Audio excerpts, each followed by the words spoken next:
Hello and welcome to Captured Intelligence. This is my first video on talking about AI specifically and talking about its coming of age here in the next couple of years. I don't think most people realize that what's going on in the technical field right now with AI is absolutely mind-boggling. Um, you just don't know what's coming unless you start researching this very well, which is what I would suggest everybody do. Go on YouTube and watch a lot of the different videos that are being presented right now by people who are in this industry and experts. But basically, AI is coming at us so quick that we're just not prepared for the impact that it's going to have. Um, I've talked about this with friends. I've made some videos off and on in the past about this when it wasn't coming so quickly, but now it's just around the corner. I think that we're going to start seeing a lot of this AI be able to replace a great deal of jobs which we are now working. The middleman in America, the mid-income people, those jobs that we're working in data entry and computer support, a number of other tech positions. AI is going to be able to substitute them, and people are going to be losing their jobs as soon as a year or two from now. By the time we get to 2027, we're going to see a very large, different landscape in the employment field. Why is this happening? Well, think about it. AI, you don't have to pay them any money. You don't have to have any health care for them. You don't have to have this thing. AI works 24/7, where human beings need rest, 8 hours of sleep. They need family and off duty time. And basically, AI doesn't need any of that. It'll work efficiently, it'll work 24/7, around the clock. It'll do everything that it needs to do, replacing these jobs that I just stated and more. We're looking at driving jobs being lost, especially in the trucking industry, which right now is one of the second or third largest employer in America. And when you think about the truck drivers losing their jobs to AI because AI can do it more efficiently, again, the same reasons as other jobs. They don't need sleep. AI doesn't need any money. It works 24/7. We'll drive that truck all the way every day, everywhere, without needing any rest. And basically, the rules won't apply. The DOT regulations that apply to drivers that are human beings need a certain amount of rest. You can only drive so many hours. You need to do inspections. A machine will be able to do an automated inspection electronically. Everything, a system that a driver would check out is going to be taken care of automatically. Again, it works 24/7. Freight can be moved more efficiently. They don't have to put up with drivers and time off or getting home to see their families because AI works 24/7. Other jobs, well, you can go through the list, but the first thing we're going to see with AI coming on board is people losing their positions. And my question about that whole thing is what are you going to do if you're in one of these types of jobs and suddenly there's no employment in those jobs anymore and you went to college and you got a degree for these jobs? What are you going to do? You're going to be able to move to something else? Well, what if AI moves to something else?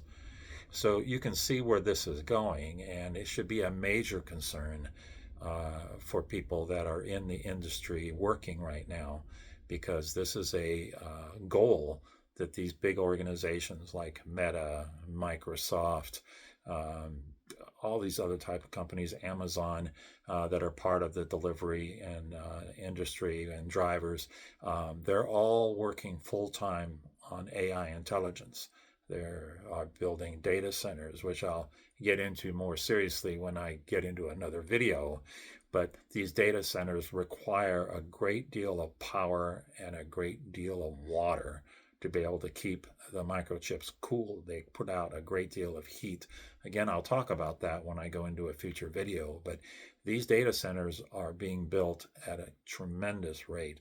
In 2025, they are going to build 2,500 data centers near you. Okay, it could be in neighborhoods, it could be out in the middle of nowhere. You notice that a lot of farmland is being bought up by tech companies, and you think about why are they spending money on land that farmers need to farm. Well, they're not going out there to farm. They're going out there to take the water and using the landscape, not being around anybody specifically, like a neighborhood or schools with kids. So if there's pollutant in the water or pollutants in the air because of the heat that's caused by the exchange systems in these data centers, if there's nobody around, why, they don't have to worry about it. And if they only have a couple of farmers that are near you, why, you're going to worry about it. So you can see where I'm coming from. And there are several testimonials. If you get on YouTube and you start looking into this and see people that are living 400 yards from a data center and how their lives have been changed instantly, where the lights in these things and these big factories and data centers are like a prison. They've got guards, they got vehicles coming in and out, they got machines running. There's a constant hum where you can't get any sleep. You think about it. You bought yourself property 10 acres out away from a city where you could enjoy the peacefulness. You could have your farm animals. You could have horses. You could grow vegetables. You could be happy. You're out there and you bought this land a number of years ago and you've achieved your goal. And all of a sudden, a data center is being built and there's nothing you can do about it. City council members are approving these data centers being built because why? Well, you got jobs, right? Here's the thing to think about. A data center, once it's built, when you talk about construction, you've got all kinds of people that are working on building these data centers. But once the data center is built, it only takes 16 to 18 employees to run it because they're tech people. They're just overseeing the units running. Most of the care and maintenance is done by the AI system itself. It doesn't need anybody, but you still need human beings. But you're only employing 16 people. And that's what a lot of people don't realize when one of these data centers comes to town. You're thinking, well, quote, we're going to have all these jobs. You're not. These things are about triple the size of a regular Amazon warehouse. You have portable power units that can help it when it goes off the grid, which is not going to happen hopefully very often because you will see a lot of changes, especially in your utility bills, electricity, because these systems take a lot of power to run and draw a lot of power from grids, and sometimes they can shut down because there's too much power being taken by the data centers. So just a couple of things in this video to talk about. And again, I'm going to kind of expand on these things, but AI is coming and it is going to affect your life in more ways than you can possibly think about. So please get on board and educate yourself about this. And that's my whole message with my videos, is to learn as much as you can about data centers and AI as you can, because it's very important that you know what's coming ahead. That's my video for tonight. Please, if you'd like to subscribe, please do. And if you'd like to give my video a thumbs up, I would certainly appreciate it.